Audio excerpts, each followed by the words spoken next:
Y en el programa del día de hoy, se rompió el silencio en torno a la selección y a la Federación Venezolana, en torno a la Vinotinto. San Lorenzo y su crisis. ¿Qué está sucediendo con el club argentino? Tenista venezolano suspendido por 4 años por dopaje. ¿Qué está pasando? Y finalmente, otra vez, solicitan que la Federación Boliviana de Fútbol sea suspendida por la FIFA. Todo esto y mucho más en su programa El Precio del Deporte.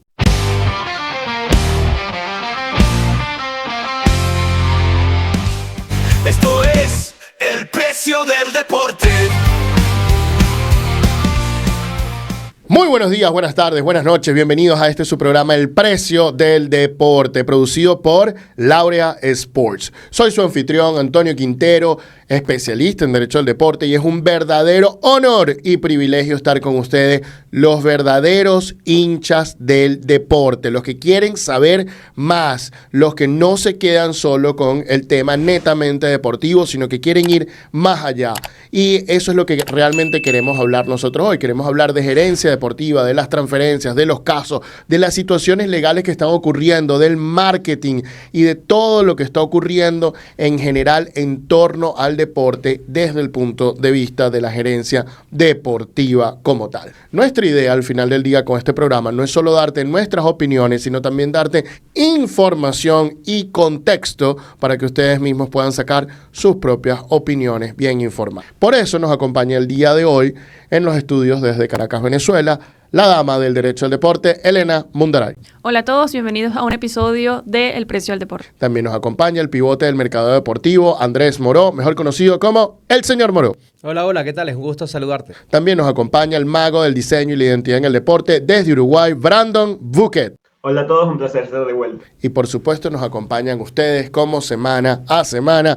Muchísimas gracias siempre por su sintonía, por estos minuticos que nos regalan para compartir con nosotros. Habiendo dicho esto, bueno, señores, comencemos a calentar motores. Elenita, hay pequeñas noticias con respecto al Winter League Agreement. Cuéntanos un poco más de eso. Así es, lo que se estaba esperando, ¿no? Que se extendiera la vigencia del Winter League Agreement entre la Major League Baseball y la Confederación Profesional del Béisbol del Caribe, que maneja las 4 ligas del Caribe. Esta extensión fue pronunciada hace poco por ambas partes. Se hicieron unas pequeñas modificaciones en el Winter League Agreement. Todavía no está disponible todo el texto completo, pero lo importante es que se dio una extensión. Las ligas estaban esperando para, en medida de que ya estaba comenzando estas ligas del Caribe, pudieran tener ya esta relación con MLB de una vez por todas finalizada, por así decirlo. Las modificaciones son pocas, pero lo importante es que ya esté en vigencia la extensión, ¿no?, de ese acuerdo, tomando en cuenta que es el que regula la relación entre MLB y la Confederación del Caribe, para sobre todo que los jugadores de Major League Baseball puedan participar en las ligas durante esta temporada. Así que nada, ya tenemos Winter League Agreement aprobado. Sí, creo que entré demasiado directo en el tema, Elena, y para los que no saben temas de béisbol, el Winter League Agreement es un contrato básicamente entre la Major League Baseball, es un contrato en el mundo del béisbol y, como dijo Elena, la Confederación del Caribe para el préstamo de jugadores de Major League Baseball a las confederaciones de Caribe, diversos equipos que participan como Dominicana, Venezuela, etcétera, donde están reguladas y establecidas las formas de préstamo de los jugadores durante un corto periodo de invierno, lo que ellos llaman invierno en Estados Unidos. Seguimos con temas de béisbol y de fútbol un poquito. Andrés, Magallanes y Caribes en el Táchira. ¿Qué te parece esto? Queridos beisboleros, anoten esta fecha, 6 y 7 de diciembre se va a disputar una parte de la serie entre Navegantes del Magallanes y Caribes de Anzoátegui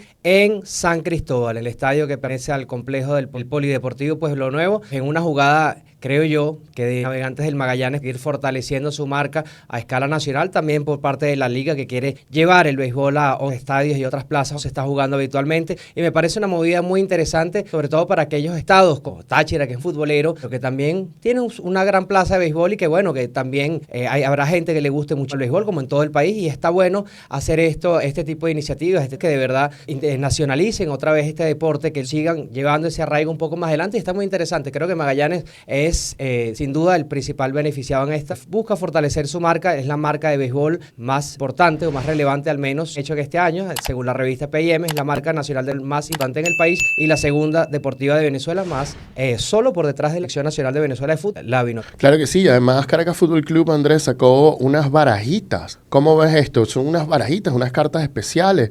Esta acción de marketing, ¿cómo la ves? Caracas está haciendo cosas muy interesantes fuera del rectángulo de juego y otra vez mercadeo muy interesantes, muy atractivas. Esta vez hace algo distinto y trata de conectar con su fan más puro y duro.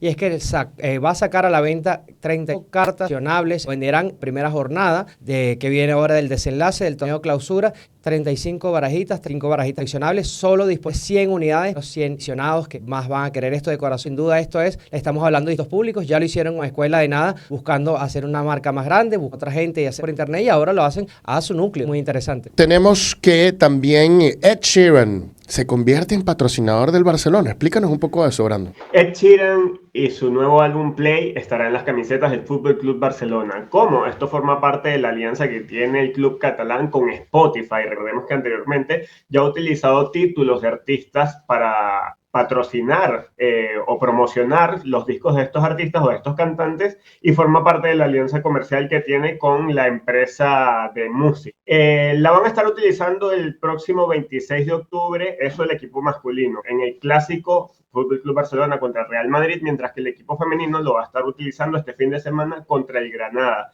Ed Sheeran se convierte en el séptimo cantante o artista que forma parte del patrocinio del Fútbol Club Barcelona, porque ya anteriormente lo hizo Travis Scott, Coldplay, Karol G, The Rolling Stones, Rosalía y Drake. Así que bueno, ya cada vez vemos más camisetas y no solo cambian las camisetas durante la temporada, sino que también cambia el patrocinio. ¿Qué genera esto? Generar piezas o prendas edición limitada, edición exclusiva, que pueden ser muy atractivas para los patrocinantes y también combinas la música con el deporte y juntas también aficionados tanto del club como del artista, en este caso Ed Sheeran. Yo me metí en los comentarios de las publicaciones tanto del Fútbol Club Barcelona como de Ed Sheeran y la verdad es que tiene bastante aprobación. Hay gente muy contenta porque dice, bueno, se juntó mi equipo favorito con mi cantante favorito. Cosa que pasaba también con Escuela de Nada y Caracas, ¿no? De hecho, surgió este eslogan de el podcast favorito de tu equipo favorito. Así que bueno, aquí a gran escala el Fútbol Club Barcelona tiene su séptimo patrocinante a través de la alianza con Spotify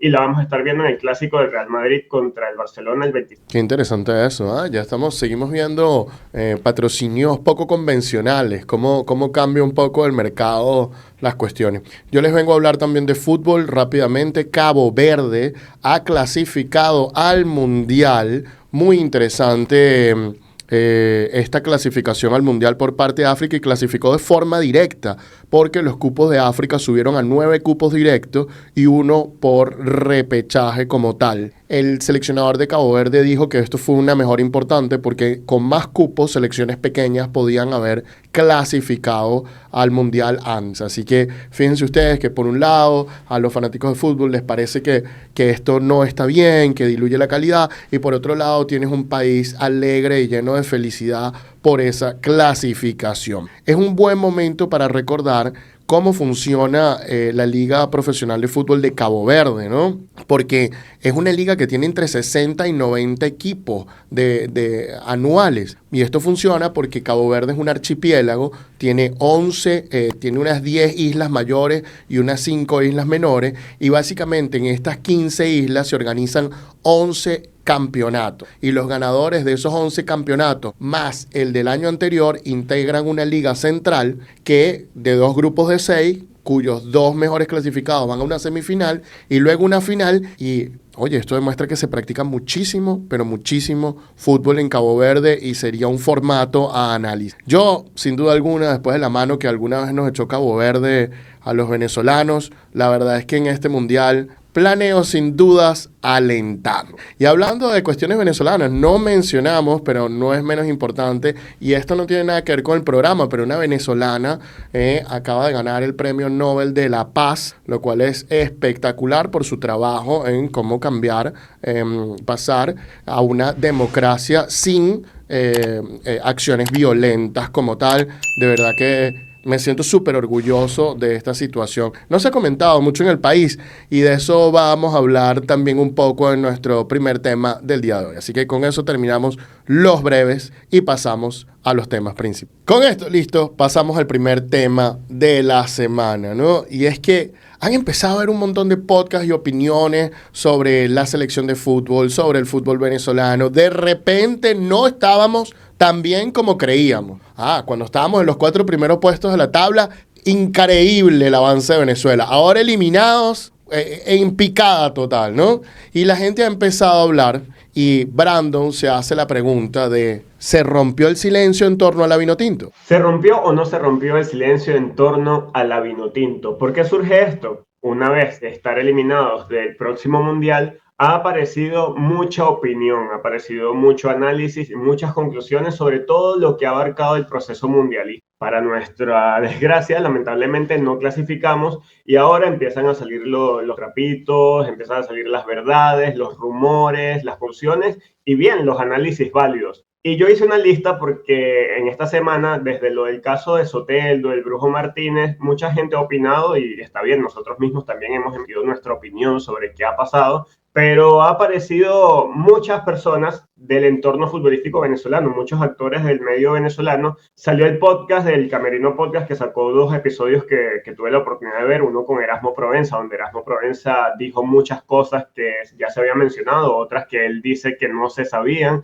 También el Camerino Podcast salió recientemente un episodio con Cata Roque y Perchelli. Luego estuvo también César Farías contando anécdotas sobre su proceso mundialista o su proceso en las eliminatorias al Mundial, incluso una anécdota participando, colaborando con la selección de España que ganó el Mundial. Luego están los periodistas que emiten sus opiniones a través de las redes sociales, como siempre ha ocurrido, los influencers, y también casos como Richard Páez, ¿no? El doctor Páez que siempre está emitiendo datos interesantes o reflexiones interesantes que tienen que ver con el fundir con Richard Páez Canzón, la cuenta fake, que muchas veces puede generar confusión, pero no, me refiero a la cuenta oficial de Richard Páez. Entonces, esto me genera una duda. ¿Por qué ahora se habla tanto sobre todo lo que tiene que ver con la Vinotinto? Y yo creo que va un poco de todo, ¿no? Lo hemos mencionado anteriormente, capaz sea una manera de drenar, de desahogarse, de hacer catarsis. Otra como para tratar de entender todo lo que ha pasado y procesarlo. Pero yo creo que es más por algo que pasaba antes, que era que hablar sobre el proceso de la selección venezolana de fútbol o hacer una crítica era estar en contra del proceso mundialista, ¿no? Era como bajarse del autobús, era como entorpecer. Y ahora yo creo que se han abierto los ojos y hemos entendido que la crítica es necesaria. Les pregunto, muchachos, antes hablar de la Vinotinto o de la actividad de la Vinotinto o hacer conclusiones era ir en contra del proceso mundialista. Todo lo contrario. Aquí todo el mundo, un barco mantenerse hundió por 4 años, tambaleando. Fue un tema totalmente obviado, porque sabía que había muchísimas cosas cual hablar, pero todo el mundo estaba apostando por la parte positiva, ¿no? Siguiera Copa del Mundo primera, muchísima gente apostaba a esto, hay intereses particulares, intereses económicos, ahí simplemente estaba expectante, pero ahora se abrió un debate, se abrió una grieta con esa eliminación y ahora sí salen las críticas. De 4 años nos enteramos que habían problemas dentro de la federación, dentro del camerino, con el entrenador, o sea, nadie vio una estadística antes, nadie se enteró de nada y ahora estamos buscando responsables. Insisto esto porque lo hablamos en el video pasado y esto de la fuimos viviendo. Mucha gente molesta porque no fuimos al Mundial. 4 años para decir por qué nos podíamos quedar afuera y se nos ocurrió después de la última fecha lanzar todos los dardos a buscar culpables, culpables, supuestos culpables, pero todavía no aparecen ni dan la cara a los que deberían de hacerlo y llama muchísimo la atención y reflexión que de repente se estalló una campaña con cierto grupo de personas, una parte de los jugadores o el entrenador, no se habla de los directivos que son los que ponen a los entrenadores y este entrenador es el que puso a los jugadores, el que los alineó. Nunca se habló de estadística, de qué pasó con el juego, cuántos pases hacía por partido, cuántas pérdidas, o sea, nunca se habló de nada y ahora de repente somos los más analistas. Ni Brasil analiza tanto como nosotros en pleno partido. Yo no entiendo, pero supongo que esto es parte de una agenda. No solo voy a suscribir todo lo que dice Andrés, sino que yo siempre lo he comentado, lo comenté el programa pasado. Había directamente una política desde la federación de decir unión. Y unión significa para ellos no críticas. Ese es básicamente lo que significaba. Entonces, esto traspasó y permeó a ciertos puntos. Yo he conversado con periodistas de diversos medios que en algún momento dijeron, oye, pero es que a mí me parece que la federación, que el juego no es como muy bueno, y de repente 3 periodistas más volteaban y los veían feos y empezaban a juzgarlo de tú no quieres que vayamos al Mundial. No, pero yo no estoy diciendo que no vamos a ir al Mundial, yo estoy diciendo que, oye, el juego no está, y lo veían terrible. Y esto me lo comentaron directamente. Entonces había un ambiente policíaco de otras personas, principalmente todas vinculadas con la federación de forma directa o indirecta, policíaco de con mi federación, con mi selección, no te metas porque si no, no vamos al Mundial.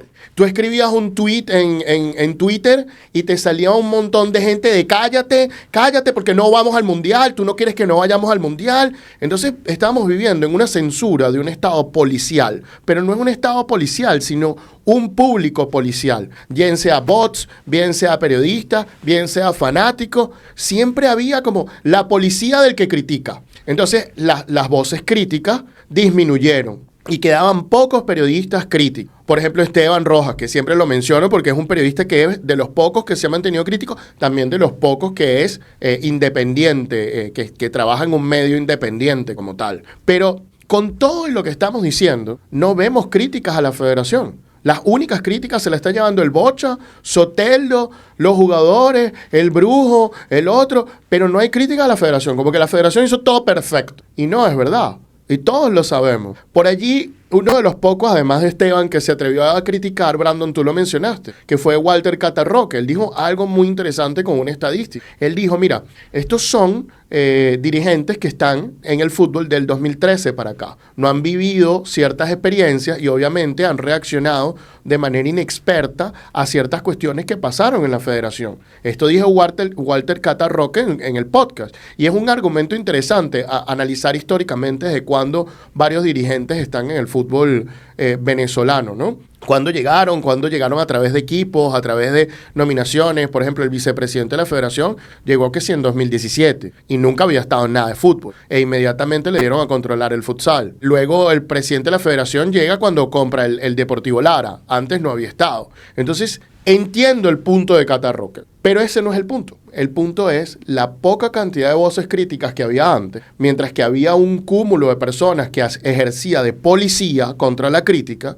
y ahora como todo eso se nos olvidó y de repente nos acordamos que Soteldo no marca muchos goles del 2022. Como dice Moró, había una agenda, pero yo creo que esa agenda estaba metida en una especie de burbuja, con unas expectativas demasiado altas. Y evidentemente tiene que haber, ¿no?, expectativas, pero a mayor expectativa, cuando no se dan los resultados, mayor es la decepción, mayor es el fracaso y mayor es el dolor y el duelo que está pasando la gente. La expectativa estaba tan alta que recuerdo que en uno de los videos que hicimos hablando sobre el caso de Bolivia, en uno de los comentarios nos trataron de apátridas, porque estábamos diciendo que no estaban dadas las condiciones para que a Bolivia la sacaran o la descalificaran o la sancionaran por los casos de dopaje. Si no están dadas las condiciones, estamos dando una explicación objetiva, una explicación de acuerdo a las normativas de la propia FIFA, pero nos tildaron con esa manera, ¿no? A lo mejor esa persona ya no opina de la misma manera ahorita dados los resultados. Evidentemente no se había dado la eliminación de Venezuela todavía cuando nos mencionaron así de esa manera, pero eso es un reflejo, un mínimo ejemplo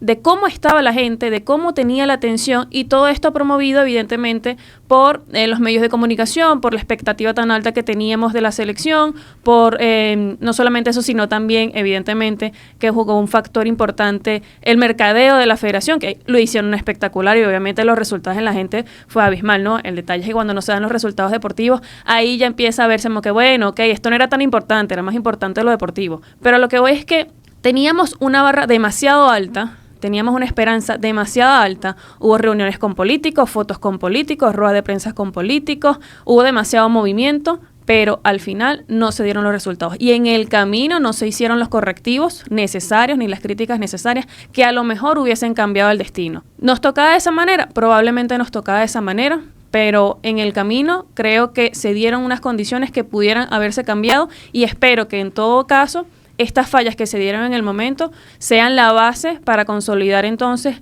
los próximos 4 años que nos esperan, que también es importante, ¿no? Rectificar qué fue lo que se hizo mal, quiénes son los responsables, qué tenemos que cambiar y qué tenemos que hacer ahora en base a esto. También me llama la atención y creo que parte clave es que la forma en la que se impidió hablar de ciertos temas era muy sutil. Por lo menos yo recuerdo cuando ocurrió lo del tema de las irregularidades con las entradas, se le fue negada la acreditación a algunos medios. También mencionaba a Erasmo Provenza que en algún momento él le escribió un tuit y le mandaron a eliminarlo, ¿no? Es un poco como que él dice, a mí nunca me dijeron que no dijera nada o que no podía decir tal cosa. Luego allí menciona que evidentemente, siendo un periodista para un medio nacional, era obvio que no podía hacer un tuit donde criticaba la institución para la que trabajaba, ¿no? Pero yo creo que desde la llegada de Pekerman, recuerdo mucho esa rueda de prensa donde se dice, bueno, aquí estamos todos juntos, periodistas y la Vinotinto o Selección más juntos que nunca. Los necesitamos a ustedes porque ustedes también son parte de esto. Yo creo que esas son formas sutiles de decir, bueno, tú estás con nosotros y si estás con nosotros, bueno, no vayas a hablar mal porque todos estamos en busca del mismo objetivo.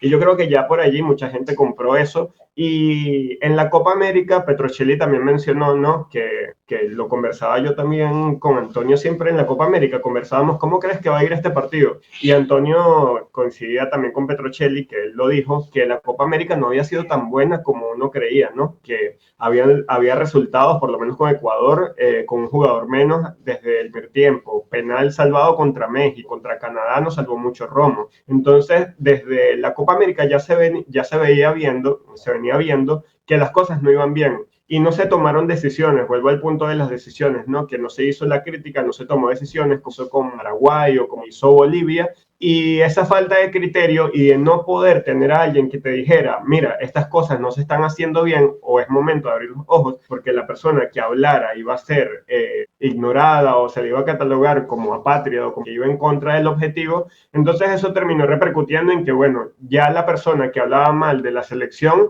era como que una persona que estaba entorpeciendo lo que queríamos todos, que era ir al Mundial. Yo creo que eso al final nos termina pasando factura. ¿Y qué pasa ahora? Ahora es el momento de corregir eso y ahora todo el mundo quiere aportar lo que ya es muy tarde para hacer, pero queda bien para el momento, porque es momento de, bueno, hacer limpieza, empezar de cero y no cometer el pasado. Sí, ahora se está analizando si el fenotipo, si el físico, si la habilidad de los jugadores, pero bueno, si eso no lo sabíamos desde antes. Y tú mencionaste unas cosas, Brandon, tan interesantes. Esa rueda de prensa es que desde la federación se le vendió a patrocinadores, políticos, fanáticos, periodistas, que si todos íbamos al mundial, todos íbamos a ganar muchísimo, muchísimo, muchísimo, muchísimo. Entonces todos tenían que estar montados y todos unidos. Y Jiménez lo dijo una vez, el presidente de la federación lo dijo una vez en una entrevista. Yo necesito que si tú eres periodista, tú estés hablando del equipo contrario, estés diciendo las cosas del equipo contrario y las cuestiones del equipo contrario. Básicamente te dice que el periodismo debe ser un arma de ataque al rival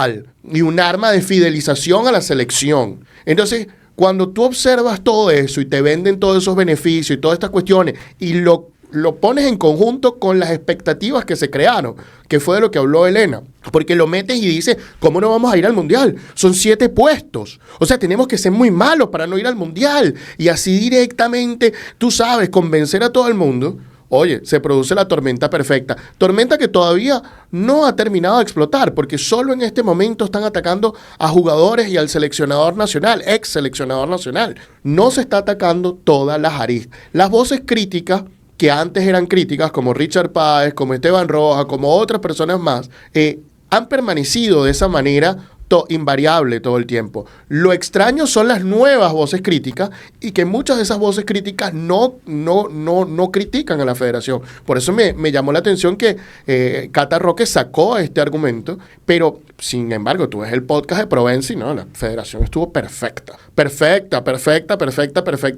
O sea, no hay autocrítica en ese sentido. Y después saca cuentos de Soteldo, cuentos de el seleccionador nacional, puntas para todo el mundo, menos federativamente. Entonces, empiezo a creer que es lo que dice Andrés. Una agenda. Una agenda bien estructurada, bien eficaz. todo lo que está ocurriendo no es al azar, debe ser un plan sistemático. Vamos a ir viendo cómo se va a desarrollar y cómo va a seguir haciendo de una manera reactiva. Ahora, yo me quiero detener un poco y quiero comenzar un punto que es muy clave para que ustedes me están viendo de otro lado, puedan, sobre todo si no estás, ¿qué fue lo que pasó? Porque ahora todo el mundo critica, un pequeño grupo antes criticaba. Generalmente no vivía en el país y hacer crítica a aquello que atente contra los intereses del Estado, un problema muy serio para nosotros. Entonces, hubo un momento, ese momento se acabó y creo que bajaron un permiso, simplemente ahora es, vamos, que ustedes saben que yo creo que es responsable, creo que hace falta admitir responsabilidades de todos los lados, de todos los ámbitos, más allá de que echarle la culpa a 2, 3 jugadores o a un ganador, pero bueno, ya eso quedará entre los, pero la crítica es muy complicada y hacia aquí adentro. Y yo te voy a decir,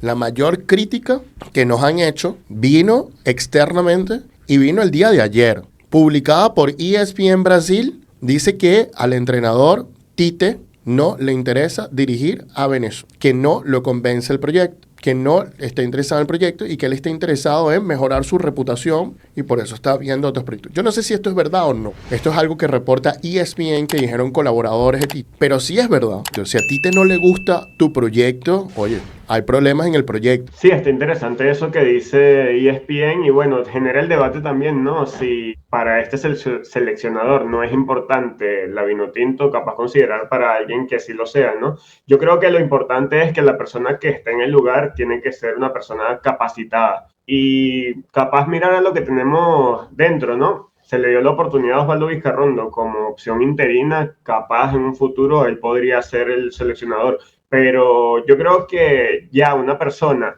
que no quiere o no se interesa en tu proyecto ya debería ser completamente descartada, porque no podemos ser la segunda opción o el segundo plato de nadie. Así que yo creo que es un golpe fortísimo y Tite tiene todo su portafolio, su currículum extenso, pero sí, es un golpe duro. Ahora pasar la página y yo creo que la siguiente persona que esté al mando, bueno, tiene que ser una persona que esté en sintonía con el reto que implica clasificar a la única selección que no clasificaba al Mundial en Sudamérica y que lo haga posible. Así que veremos qué pasa en los siguientes días, porque también otra cosa que me llamó la atención, ¿no? Se rompe el silencio, ¿no? Empiezan a hablar ciertos factores y en los amistosos el amistoso, que fue el único que se disputó contra Argentina, no hubo previa, no hubo postpartido, no hubo seguimiento. A mí eso me dio dolor porque hay que estar en las buenas y en las malas y partiendo desde adentro, ¿no? Yo creo que era una bonita oportunidad para darle seguimiento a estos nuevos jugadores, darlos a conocer. Hay muchas personas que no saben quiénes son estos jugadores porque no están muy al tanto de todo el arsenal de opciones que tiene la Vinotinto, pero yo creo que era una bonita oportunidad para seguir haciendo el buen trabajo que se venía haciendo, no porque se pierde, bueno, se abandona todo. Entonces yo creo que también es un momento de ver qué es lo que se tiene que seguir haciendo y ver qué es lo que se tiene que dejar de hacer para poder quedarnos con lo mejor de todo. Lo de la Vinotinto TV que comentaste, la previa, el postpartido, lo explica Erasmo Provenza y dice, bueno, mi contrato se venció, no están invirtiendo más en la Vinotinto TV, etcétera, etcétera. O sea, no clasificamos al Mundial, todo se cayó. ¿Cómo se deben sentir los jugadores que de repente llegan a la selección y de repente no tienen lo mismo que tenían antes? O sea, te sirvo mientras estoy allí, pero después que no estoy allí, ya, no valgo nada. Cara, qué fuertes declaraciones, pero fuertes a través de fuertes acciones. Habiendo dicho esto, bueno, ¿cuál es su opinión acerca de este tema? ¿Creen ustedes que antes sí se estaban haciendo críticas, ahora se están haciendo más críticas? ¿Piensan ustedes que las críticas son importantes o que no, que hay que todos estar concentrados en un mismo, incluyendo periodistas que deberían ser un poco una opinión objetiva e independiente? ¿Cuál es su opinión de todo este tema? ¿Cuál es su balance? Bueno, déjenoslos en la caja de comentarios. Muy bien, y con esto listo, pasamos al siguiente tema del día de hoy, y es que un venezolano acaba de salir positivo en dopaje en el tenis y fue suspendido por 4 años. Gonzalo Oliveira. Elena nos trae más de esta información el día de hoy. Las pruebas presentadas por el tenista no lo ayudaron en nada, lamentablemente. Este es el caso del tenista venezolano Gonzalo Oliveira, quien además de tener la nacionalidad venezolana, también tiene la nacionalidad portuguesa, pero estaba representando a Venezuela últimamente en el tenis. En noviembre del año pasado le hicieron una muestra antidopaje en un abierto en Manzanillo, México, el 25 de noviembre, obviamente tomando en cuenta la competición en la que se encontraba, ¿no? Resulta que la muestra arrojó un resultado analítico adverso, lo que quiere decir que tuvo un positivo en una sustancia prohibida. Esa sustancia fue la metanfetamina, un estimulante que es una sustancia no específica, lo que conlleva en principio a una suspensión de 4 años. Esto quiere decir que es una de las sustancias graves, ¿no? De las que se considera que se han consumido para mejorar el rendimiento, para hacer trampa, y por eso está con ese tipo de suspensión. ¿Qué pasa acá? Evidentemente el tenista recibe que le abrieron un caso antidopaje, es suspendido provisionalmente desde enero de este año, y al momento de defenderse admite que sí, esa sustancia está en su organismo, pero que no hizo un consumo intencional de la misma. Durante el procedimiento que se le abre para ver si es culpable o no de esta infracción, él presenta unas pruebas, y esas pruebas van acompañadas de una versión en donde dice que la noche anterior a que le tomaron la muestra antidopaje, él estuvo de fiesta, estuvo en un bar en la playa,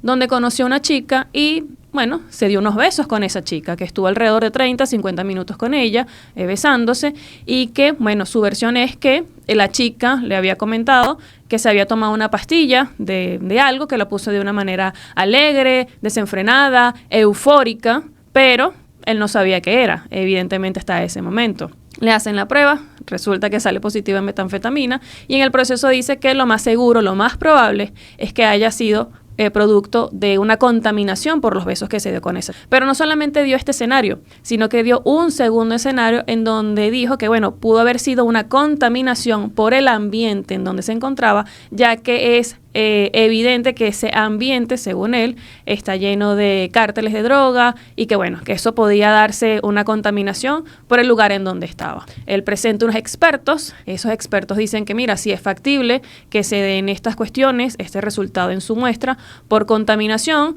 por los niveles de esa sustancia en su cuerpo, así que era factible que se pudiera dar ese resultado. El detalle está en que la ITIA, en donde se llevó a cabo este procedimiento, presentó también unos expertos, y los expertos contradijeron totalmente a los expertos presentados por el tenista, diciendo que no era posible esos resultados por una contaminación, porque el resultado en su muestra era de 4 a 30 veces mayor a la que se pudiera dar por una simple contaminación. Descartaron estas opciones y, bueno, lamentablemente a este tenista le dan una suspensión de 4 años, evidentemente porque no pudo demostrar que se trató de un consumo no intencional. Vamos a hablar un poquito más de las pruebas nos presentadas, porque todo el caso de dopaje, evidentemente lo principal son las pruebas, porque en un caso de dopaje, siempre digo, uno es culpable hasta demostrarse lo contrario. Lamentablemente no pudo demostrar esto, y por eso la suspensión de 4 años. Pero ¿qué les parece a ustedes esta historia, no? Y además, ¿cómo se ha llevado el proceso para este tenista? Este caso del beso ya lo hemos visto. Esta es la tercera vez que veo esta defensa del beso. Ha funcionado 2 veces muy bien para los casos con cocaína, donde Richard Gasquet alegó esto de una de las mejores maneras. Luego hubo un caso recientemente, hace 2 o 3 años atrás, que logró también alegar esta defensa del beso, de que se puede consumir por las encías, etcétera, etcétera. En este caso de Olivera, vamos a hablar de las pruebas, Elena, porque tienes razón, creo que es interesante tanto el tema de los expertos como las pruebas. Fíjate, uno de los puntos que analizaron en la decisión es que la señorita vino a rendir declaraciones, y cuando la señorita viene a rendir declaraciones, la interroga el tribunal. El tribunal le interroga y le pregunta, bueno, ¿y qué estaba consumiendo usted? Y la señorita evita responder que estaba consumiendo, evita decir que estaba consumiendo, y simplemente dice que ella se tomó una pastilla que la ponía eufórica, que la ponía alegre, pero que ella no sabía qué era. Si ella no sabía qué era,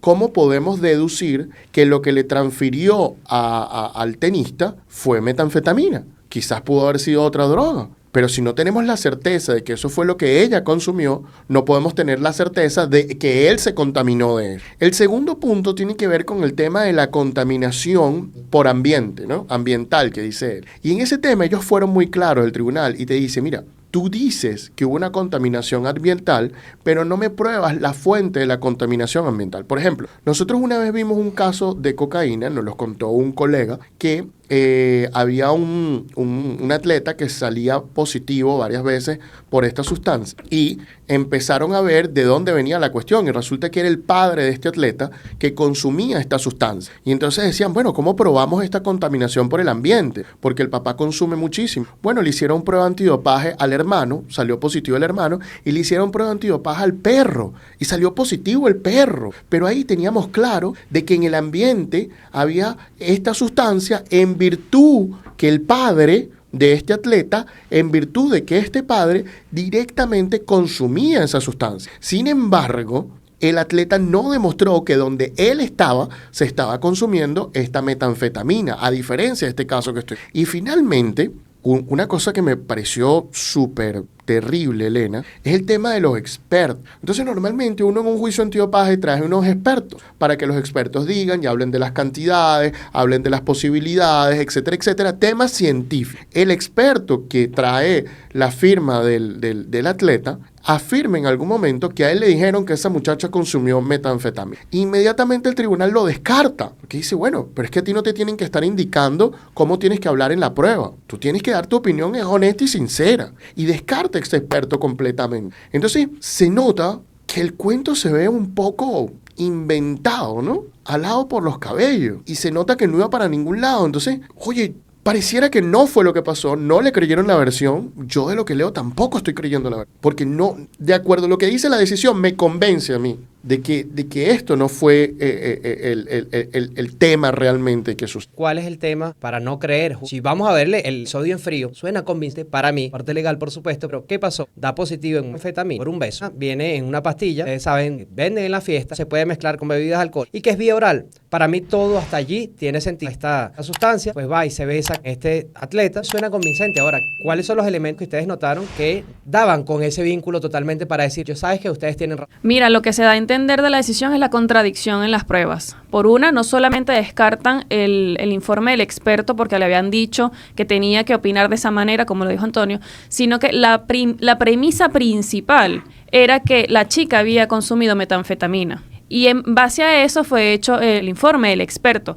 Pero resulta que la chica va y se presenta ante este tribunal, ante este procedimiento, y dice que no, que ella no consumió metanfetamina, no dice qué es lo que consumió, pero efectivamente dice que no consumió metanfetamina. Ahí tienes que, al presentar dos pruebas, ya hay una contradicción entre ellas. Al haber esa contradicción, oye, es muy difícil que encaje la historia. Para mí, al principio les dije, bueno, para los casos de dopaje para mí son, el atleta es culpable hasta demostrar lo contrario. Pero otra cosa también básica es que para mí los casos de dopaje son un rompecabezas, con una foto. La foto tiene que estar completa y esa foto va rellenada con piezas. Y esas piezas de ese rompecabezas tienen que encajar todas para que se pueda ver toda una imagen clara y así creer esa historia. Esa historia tiene que ir por lo legal, por lo científico, por lo biológico, rellenar ciertos puntos para que todo encaje y sea perfecto y voy a decir, bueno, ok, te creo tu versión, es razonable, es demostrable, tiene un sustento científico y legal, quiere decir que no vas a ser suspendido. Pero al fallar estas piezas, no obtienes la mejor imagen,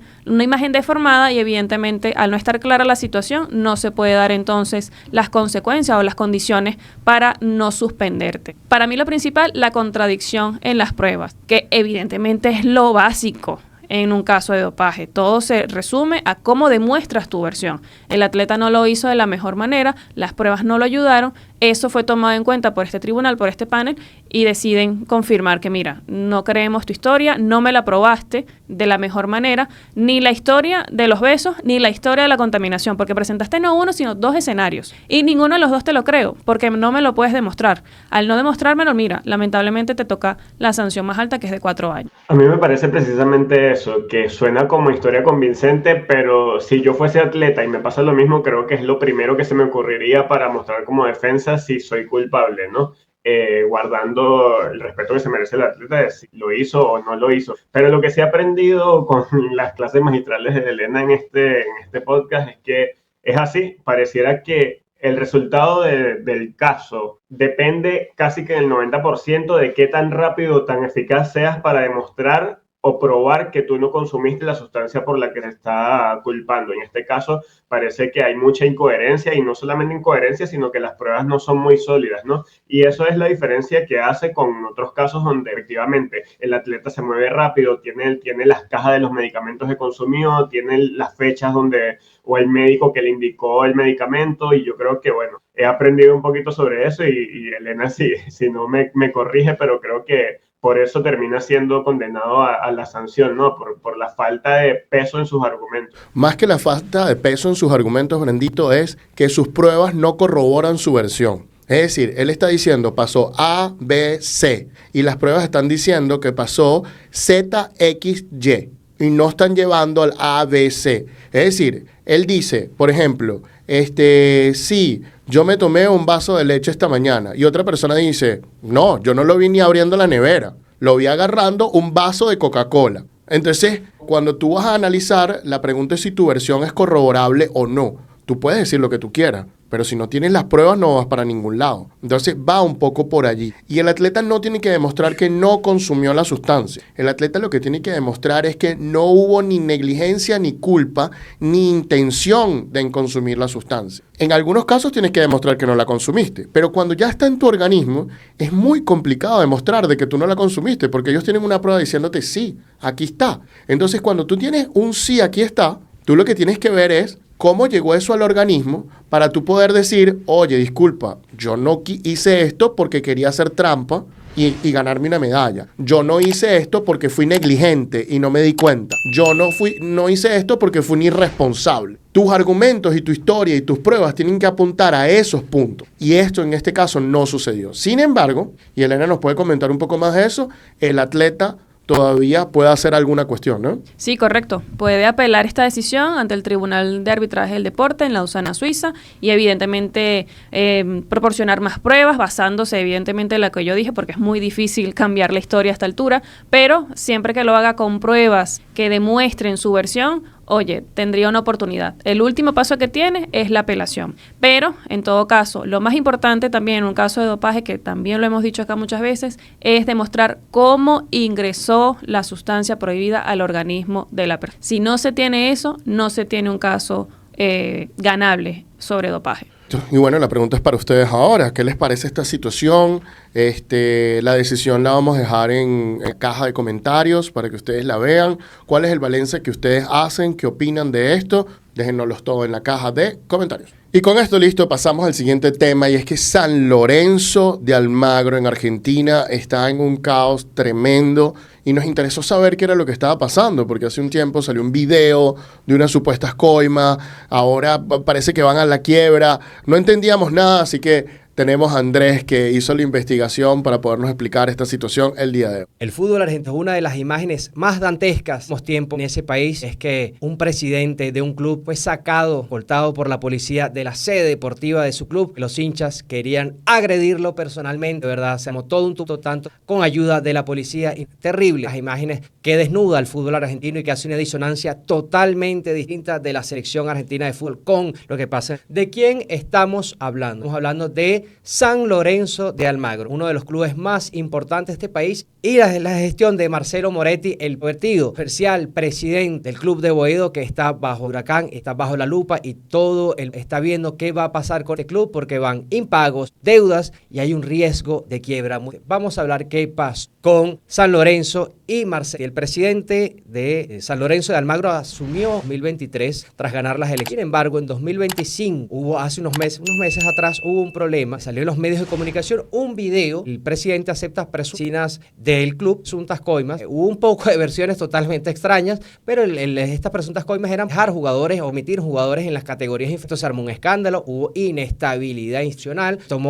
A raíz de esto hubo mucha tempestad, y una decisión de la junta directiva de San Lorenzo, que fue supuesto que deponer a este señor de la presidencia, y lograron en una votación de la mitad más uno de hacerlo. ¿Cuál fue la siguiente movida del señor Moretti? Fue llevar esto ante la justicia, y la justicia paralizó esto, un estado de acefalía, el club San Lorenzo, y esto totalmente ha dado muchísimo de qué hablar, ha dado un revuelo, porque San Lorenzo vive una crisis institucional, además vive una crisis financiera, porque esta semana también salió que el club de Boedo debe casi millones de dólares a un fondo de inversión suiza por una deuda desde el año 2020 y bajo la gestión de Marcelo Tinelli que no se ha pagado, no sabemos si se piensa pagar, pero la justicia ya le pone el punto a San Lorenzo y le dice, si no pagas en una semana, vamos a quiebra. Esto trae muchísimos problemas a uno de los clubes más importantes, el quinto club con casi 80.000, tienen 89.000 y un poco más hasta octubre de 2000 lo que declaró el club. Esto es mucho analizar, mucho por hablar y vamos a decir sobre todo las próximas. Podría venir al club si pasa una quiebra,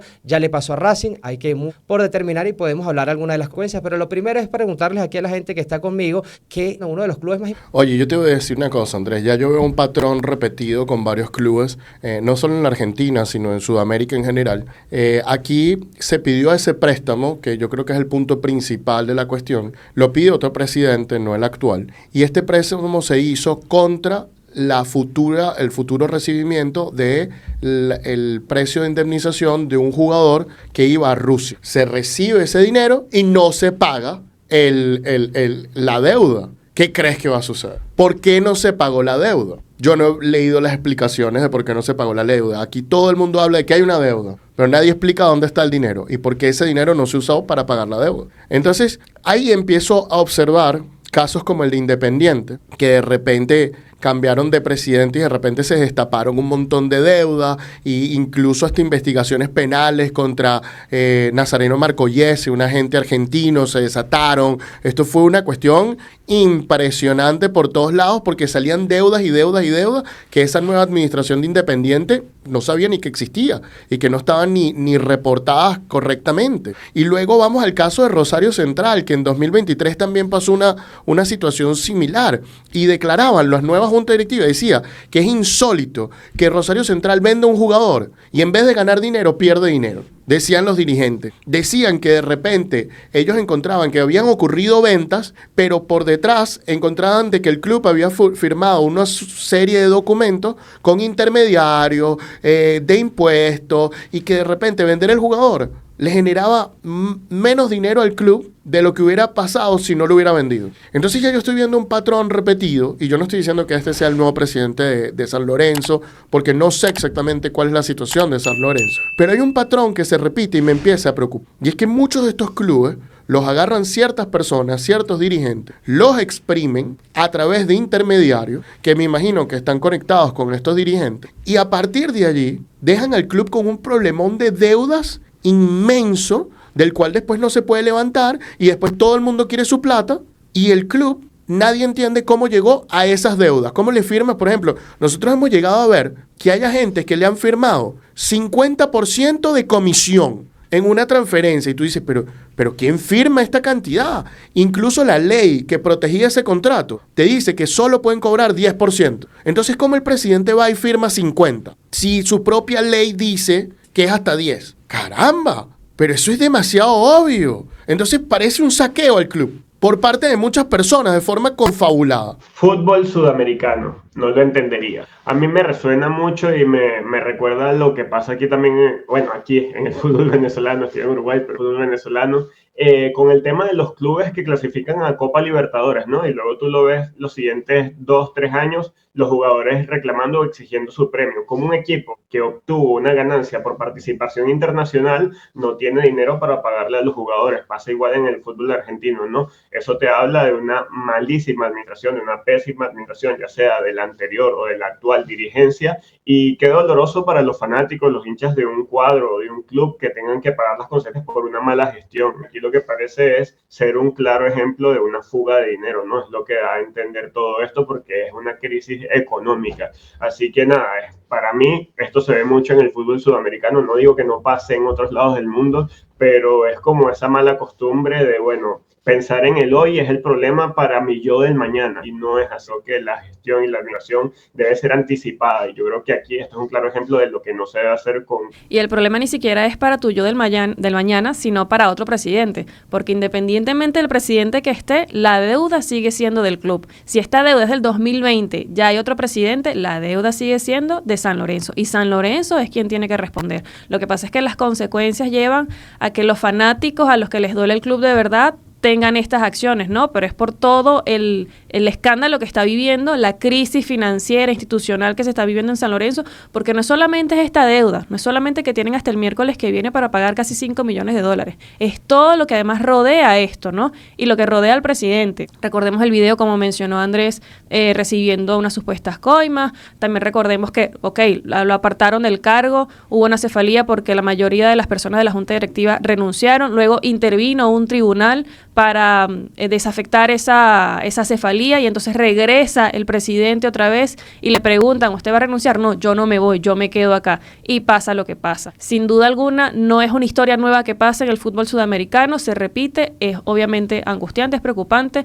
sigue pasando, pero ¿por qué sigue pasando? Esa es la pregunta, ¿no? ¿Qué se hace con el dinero de estos clubes que evidentemente reciben dinero? Pero ¿por qué no pagan las deudas? ¿Por qué llegan hasta el extremo de incluso salir con la policía? Porque los fanáticos evidentemente están molestos con la situación. Se desencadenan demasiados hechos que, bueno, llegan a estos lamentables sucesos que vivieron el presidente, la policía, los fanáticos, porque es la muestra del desorden que está pasando. Miren, la en San Lorenzo, vinculadas al enunciado, San Lorenzo que debe millones de pesos, creo que eran 8 millones de pesos por lo que leí, de agua. O sea, San Lorenzo tiene problemas para pagar el agua. Tenemos el tema de las coimas. Hubo un video que se hizo viral que yo se los pasé, muchachos, ustedes, yo no sé si se recuerdan, que era de un día de un joven, cómo la pasaba en las inferiores de San Lorenzo, que terriblemente criticado en las redes sociales argentinas, lo veían con muy escasos, pasó lo de las coimas, no tienen cómo pagar el agua, tienen deudas con los jugadores, tienen deudas con técnicos y además tienen una deuda que va a pasar de 3.5 millones a 5.3 millones de dólares, porque del 3.5 al 5.3, puro interés por no haber pagado en su que han de pagar, creo, se equivoco, en 2023, según lo estuve leyendo, en general, que pasa por el plano financiero y que va a traer consecuencias muy graves. ¿Qué puede pasar?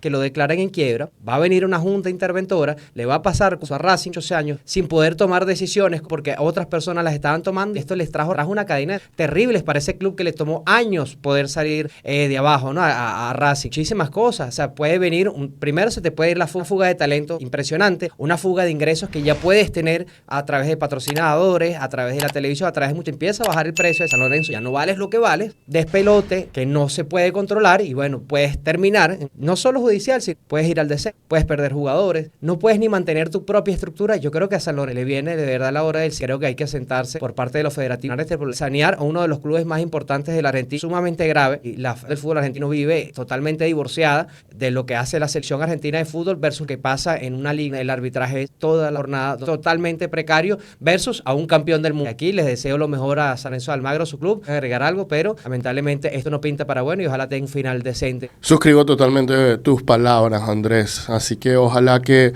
la situación pueda mejorar, porque eso es lo que nadie piensa, ¿no? Problemas financieros, problemas de esto, pero nadie piensa en los socios, en los fanáticos, en los seguidores, en este tipo de cuestiones. Sin más nada que decir, la pregunta es para ustedes. ¿Qué balance hacen de lo que está pasando con San Lorenzo de Almagro? ¿Cuáles son sus opiniones? Bueno, déjennos todo en la caja de comentarios. Con esto listo, pasamos al siguiente tema del día de hoy. Y es que nuevamente, ya por segunda vez, solicitan que se intervenga a la Federación Boliviana de Fútbol. El problema es que esta vez se hizo de una manera muy, pero muy fuerte. ¿Qué es lo que está pasando? Fíjense, desde el año 2024, FISPRO, en comunicación con el Sindicato de Jugadores de Bolivia, FABOL, el sindicato de jugadores reconocido por FISPRO, porque hay otro sindicato que crearon en Bolivia, básicamente están denunciando a la Federación Boliviana de Fútbol por una serie y una alta cantidad de irregularidad. El 9 de febrero de 2024, FISPRO ya recurría a la FIFA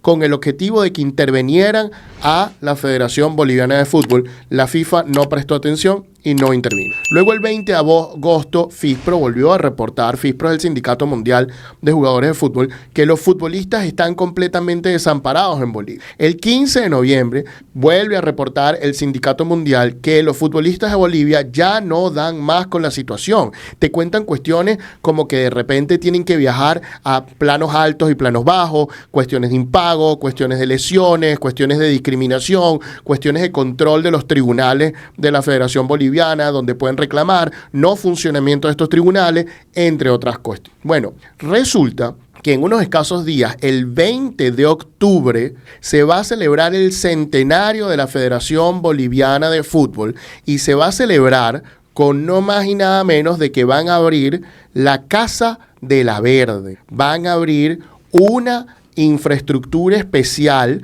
que conmemora los 100 años y vienen el presidente de la FIFA y el presidente de la CONMEBOL para hacer esta cuestión. Teniendo en cuenta eso, el Sindicato de Futbolistas de Bolivia, reconocido por el Sindicato Mundial, decidió volver a plantear lo que ya había planteado el Sindicato Mundial. Y básicamente manda una carta a Gianni Infantino y Alejandro Domínguez donde dice: solicitud de intervención a la Federación Boliviana de Fútbol por atroces ilegalidades cometidas por la nefasta administración a la cabeza de Ángel Fernando Costa Sarmiento. Declaración de guerra total entre el Sindicato de Futbolistas y la Federación. ¿Qué dicen aquí? ¡Wow! La carta es extensa. 4 páginas de denuncia. La primera denuncia, fíjense las palabras que usa el sindicato. Dice que la Federación Boliviana pasó de tener 3 cabezas a tener una sola cabeza de forma abusiva, mafiosa y corrupta que controla todo el fútbol. Te dicen que hay cheques y depósitos bancarios irregulares hechos a una de las asociaciones regionales de Bolivia, como es la Asociación Cruceña de Fútbol, que hay apropiación indebida de un premio de clasificación a la Copa Libertadores de unos jugadores, del 50% de este premio en el año 2019. Ellos señalan que todos estos problemas comenzaron en 2018. Dicen que evitaron que un señor llamado Robert Blanco se convirtiera en el presidente de la Federación Boliviana, evitando de que hiciera las investigaciones que eran necesarias. Se habla de que la Casa de la Verde tuvo un sobreprecio increíble. Fíjense tú todo el esquema que ellos denuncian que supuestamente ocurrió, que básicamente había un terreno de 200 metros. La Federación supuestamente pagó por debajo de mesa $100,000 a unos futuros vendedores de este terreno, con los que compran este terreno y lo dividen entre 160 metros cuadrados y 40 metros cuadrados, y que básicamente ese terreno de 40 metros cuadrados que tiene un valor de 19,000 bolivianos y que estos vendedores compraron por 100,000 bolivianos el terreno completo, básicamente luego se lo vendieron a la Federación por $2,800,000 con un sobreprecio, como estamos viendo, absurdo y sumamente elevado, casi de 28 veces el valor de lo que habían pagado, ¿no? Entre otras denuncias, ellos dicen que hay incumplimientos de normas FIFA y de la Federación Boliviana de Fútbol y de otra serie de cuestiones. Dicen que los tribunales son puestos a dedo, los tribunales de reclamación de disputa, los miembros son puestos a dedo por el presidente de la Federación Boliviana. Dicen que utiliza este presidente la Comité Electoral para prorrogar mandatos. Dicen que el presidente está conectado con el club Always Ready y otro club más, y en esto cometen un conflicto de intereses donde incluso hay gente quejándose porque tratan de hacer que supuestamente este club llegue a Copa Libertadores a ganarse 4 millones cada año en las ligas. Dicen todas estas cuestiones, que hay ausencia de sanciones, que a los clubes no se les sanciona por no cumplir las cuestiones, de que llevaron un proyecto legislativo a la Asamblea de Bolivia y que lo llevó el propio presidente para despojar a los futbolistas de sus derechos laborales, diciendo que ellos no eran trabajadores, sino prestadores de servicio. Y el más interesante de todos es que ellos dicen que hay una infiltración del narcotráfico en la manipulación de partidos en el fútbol boliviano. Pero ya voy a tocar este tema. Vamos a abrir un poquito el compás, que ya lleva un monólogo muy grande. Elenita, ¿qué te parece esto? Mira, unas denuncias gravísimas. Aquí estábamos hablando sin mencionarlas todas, pero yo creo que vale la pena, como bien hiciste, de mencionar así sea rápidamente todo lo que está pasando, porque es una situación sumamente grave. Lo que más me preocupa es justamente esto del presidente de tomar una iniciativa, vamos a ponerlo así dentro de comillas, de declarar que los jugadores no son trabajadores, es decir, de despojarlos de sus derechos, de algo que está recontraconfirmado de que los futbolistas son trabajadores y que en diferentes legislaciones tienen que ser reconocidos como trabajadores con todos los beneficios que le corresponden. Esto es gravísimo, sumado además a las denuncias que ya vienen de hace años de los problemas que pasan en el Tribunal de Resolución de Disputas de la Federación, es decir, el tribunal interno para resolver los conflictos entre los clubes y los jugadores,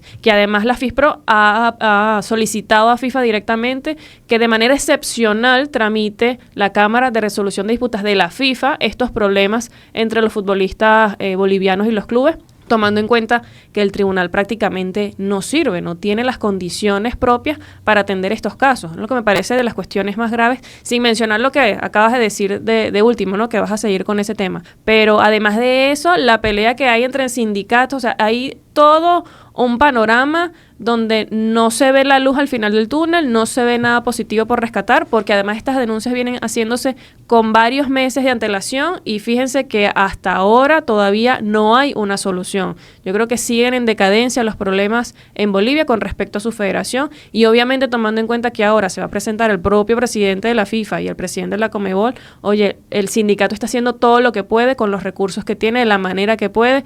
Esperemos que tenga, aunque sea un cambio, ¿no?, en el panorama, que es muy difícil. Yo creo que Antonio también nos va a comentar más adelante un poco cuáles podrían ser las consecuencias. Es muy difícil el panorama, pero oye, tanto FISPRO como FABOL, el sindicato de jugadores de Bolivia, está haciendo lo que pueden con lo que tienen por los momentos. Increíble lo que está ocurriendo en el entorno del fútbol boliviano, ¿no? Estamos hablando de una posible red de narcotráfico, red de amaños y apuestas de partidos, denuncias por discriminación a un dirigente de la Federación Boliviana de Fútbol y sobreprecios para la construcción de esa futura casa de la federación, ¿no? Son hasta 4 denuncias, todas fortísimas, que te dan a entender que, bueno, que las cosas se están haciendo de manera turbia dentro del fútbol boliviano, ¿no? Y la pregunta que yo me imagino que serán las personas que nos están viendo es si esto puede afectar las aspiraciones de Bolivia para ir a un mundial o simplemente se quedaría como un problema interno que se resuelve con una reestructuración, una sanción interna del fútbol boliviano. Ya lo responden compañeros más adelante. Te lo respondo de una vez, Brandon. No hay chance de que esto afecte la clasificación al repechaje de Bolivia, ¿ok? No hay chance. Aquí lo que puede es venir una intervención de la FIFA, en todo caso, que lo veo poco probable.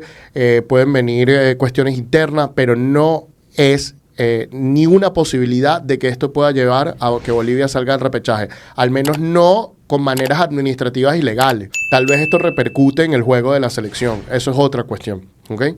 La parte deportiva viene siendo otra cuestión. Miren, les quería comentar el tema del narcotráfico porque fue el que más me llamó la atención. Ellos empezaron esto lo habían denunciado antes y pasó por debajo de mi radar. Básicamente, Favol denunció que el narcotráfico se infiltró en el balompié y que por eso derivó en la manipulación de partidos de fútbol. Esto ya lo había también denunciado el Sindicato Internacional FISPRO, ¿no? Entonces, todo esto viene por una persona que se llama Sergio Enrique Marcet Cabrera, que es un uruguayo que está acusado de liderar una red criminal internacional de tráfico de droga y es requerido supuestamente por la policía de Bolivia, Uruguay, Brasil, Paraguay y Estados Unidos, también la Europol y la Interpol como tal. Ellos dicen que básicamente en el año 2023 la Fiscalía Boliviana desplegó todo un operativo de allanamiento de la Asociación Cruceña de Fútbol, que es la Asociación de Santa Cruz, uno de los sitios de las ciudades más importantes de Bolivia. Y ellos fueron a allanar esta asociación en virtud de que Marcet y su hijo estaban registrados en esa asociación, ¿no? Y ellos han elaborado investigaciones que supuestamente indican que hay una posible ayuda económica de este Sebastián Marcet a clubes bolivianos, ¿no? Con estos allanamientos en 2023 buscaban ver cuál es la situación, a quién estaban ayudando, etcétera, etcétera, pero obviamente el dirigente está prófugo, el narcotraficante está prófugo, pero bueno, se especula que esto se relaciona con clubes como Blooming y los Leones Fútbol Club del Torno, de ese municipio cruceño como tal. Entonces, ¿qué es lo que ellos dicen que está ocurriendo? Que está ocurriendo un lavado, una legitimación de capitales a través de los equipos de fútbol. Y eso básicamente te está diciendo de que el narcotráfico está metido en el fútbol sudamericano. Eso es lo grave de lo que vemos. ¿Cuáles son las consecuencias? Oye, difícil. Parece que la FIFA no ha hecho nada hasta ahora, desde el año 2024. No quiere hacerlo. Conmebol tampoco ha hecho nada hasta ahora. Vimos una adulación muy grande de la Federación Boliviana en el caso que la Conmebol sacó una sanción muy fuerte contra un club argentino. Extraña adulación, por cierto. Y cuando observamos toda esta situación, nos damos cuenta de que es difícil. Además, en este momento la situación entre el Sindicato Mundial de Jugadores y la FIFA está delicado. Han estado saliendo comunicados muy fuertes de ambas instituciones, la una contra la otra, y parece que hay diálogos que estaban detenidos hasta hace poco, creo que se están reiniciando, o espero también que se estén reiniciando, porque la comunicación entre el Sindicato Mundial de Jugadores de Fútbol y la FIFA es esencial. Y por esa razón veo muy difícil que se pase algo con respecto a la Federación Boliviana de Fútbol, pero yo creo que debería investigarse todo esto que se está denunciando. Sin más nada que agregar, la pregunta es para ustedes. ¿Creen que esto está sucediendo? ¿Creen que esto no está sucediendo? ¿Creen que estas denuncias? Bueno, déjennos sus opiniones en la caja de comentarios. Y con esto listo, hemos terminado el programa del día de hoy. Muchísimas gracias por acompañarlos. Si les gustó, por favor, denle like, suscríbanse y compártanlo. Y si les gustó muchísimo, por favor, denle a la campanita para que puedan notificarnos de cada video que hacemos. Con ustedes el día de hoy estuvo trabajando la dama del derecho al deporte, Elena Mundara. Gracias a todos por su tiempo y nos vemos en una próxima oportunidad. También estuvo trabajando el pivote del mercado deportivo, el señor Moro Andrés. Y también estuvo trabajando para ustedes el mago del diseño y la identidad del deporte, Brandon Bouquet. Gracias, nos vemos en la próxima. Y por supuesto, este es su servidor, Antonio Quintero. Muchísimas gracias. Chao, chao.